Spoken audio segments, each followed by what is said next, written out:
It's all magic. It's all smoke and mirrors. I'm the general manager and most recently programmer at the Arts Centre, last 4 years.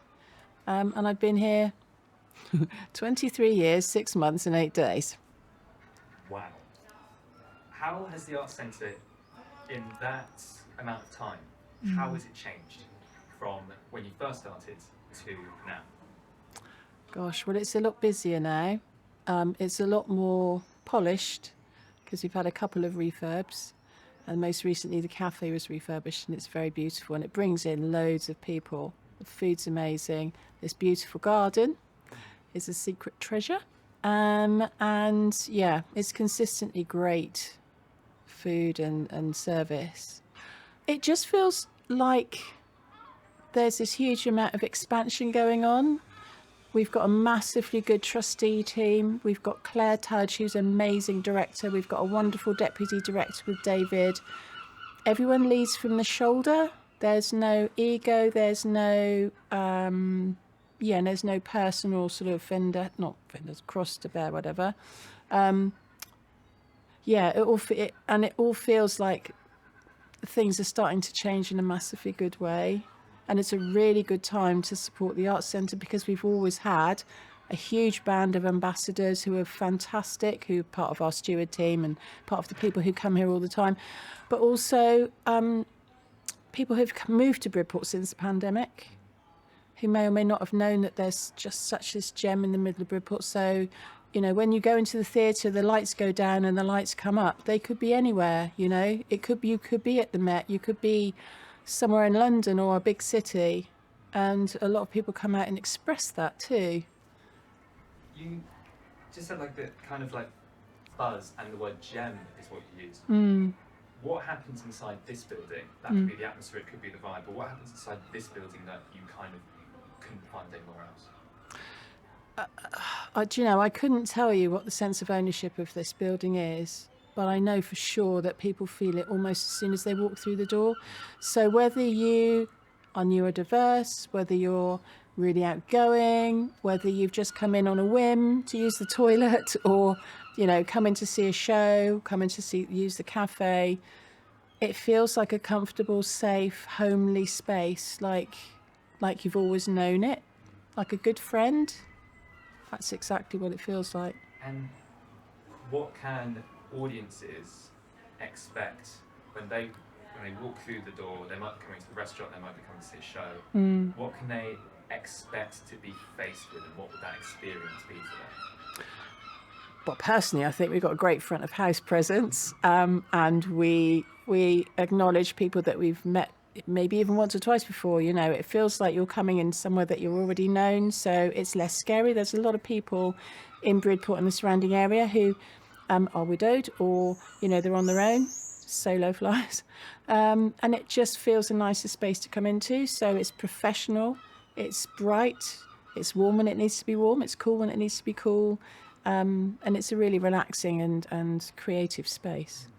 And speaking about creative space, why do you think the Arts Centre specifically is so important for artists? And that could be visual artists, it could be bands. What do you think the Arts Centre offers them? It's a unique gallery space, and a lot of artists have said that before. So it looks like a blank canvas, but that's what a lot of artists need.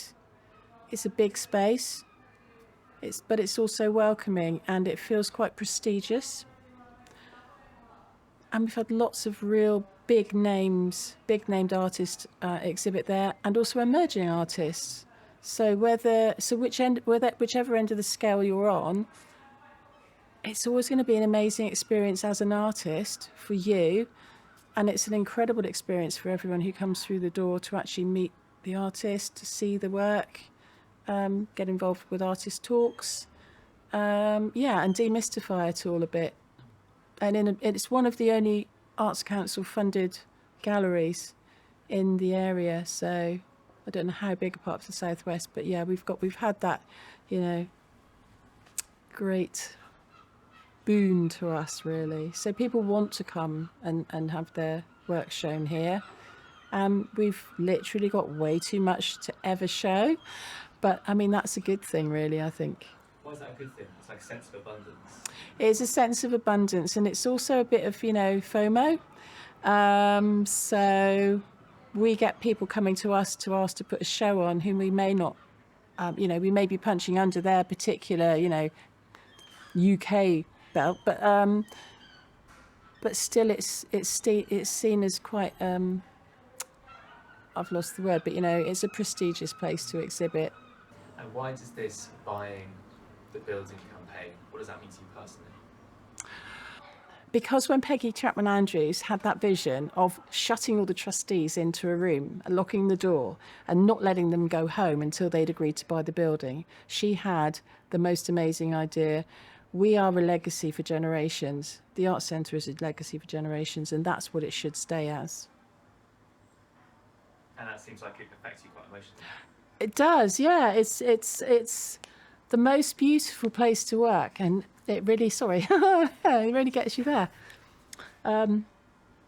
Because everyone who comes in matters, and they make us feel like we matter to them as well. Straight after the pandemic, when we were first allowed to open the doors in a very restricted manner, a lady actually skipped up the foyer entrance. She could not believe, she was so happy to get back in the Arts Centre.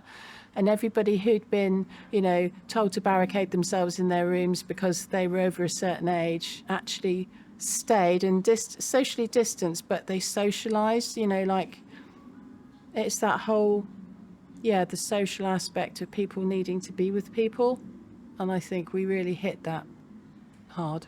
And that seems like a favourite memory of seeing that person skipping in the lobby. Do you have any other favourite memory or memories that you've worked here for a long time? Yeah. Is there any kind of highlights for you? Always the children, because they can come in various states, really boisterous or, confident, but you always get the shy ones and the ones whose parents are shy for them, maybe. And it's the way that they grow, the confidence, and the enablement.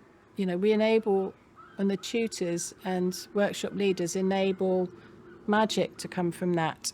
So when they lose all of their shyness and gain confidence, they become the most amazing children, and they grow into the most amazing adults with amazing talents, and they go on to make their mark in the world. And actually, it's like having a big family that grow up and away from us, but when they come back to visit, it's like you're proud of them all over again.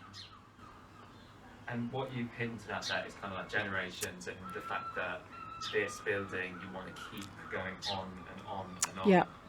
People are going to be wondering, why should I donate to Bridport Arts Centre? What would you tell them to convince them? Doesn't everyone want to leave a legacy? We're not all lucky enough to have a lot of money to leave a legacy to make a big impact, but actually every small act of kindness makes its mark. Don't ever leave a room without leaving a smile. Good manners cost nothing. I know that's old-fashioned, but that's the sort of feeling here, and that's the sort of feeling you get from everybody here. Sorry, that's a bit drippy, isn't it? But So I've only got a couple more. This one's a bit more kind of out there, maybe. Okay. But in the world we live in today, what does culture offer us? Freedom.